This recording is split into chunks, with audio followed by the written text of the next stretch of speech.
Bush bush syrup వద్దంట మా మిక్కీకి. Full cold, cough and night time fever కూడా వస్తుంది. అది ఎందుకు ఏంటి అనేది రీజన్ చెప్తాను నేను తర్వాత. నేను ఇంకా కొన్ని మాటలు ఫ్రాంక్గా మాట్లాడితే చాలామంది ఫీల్ అయిపోతారు, కానీ షాప్స్లో వస్తువులు, స్టోర్డ్ ఐటమ్స్, ఆ కేకులు, చాక్లెట్లు తినిపియొద్దు పిల్లలకి అంటే మా వాళ్ళు వినరు.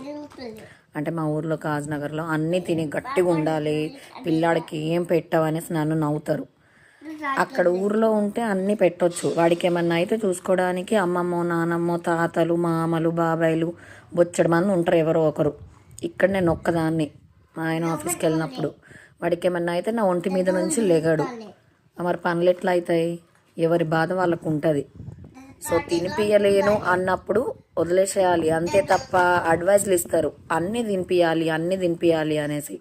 ఎప్పుడు పెట్టాలో ఎట్లా పెట్టాలో ఎవరి పేరెంట్స్కి వాళ్ళకు ఒక ఐడియా ఉంటుంది.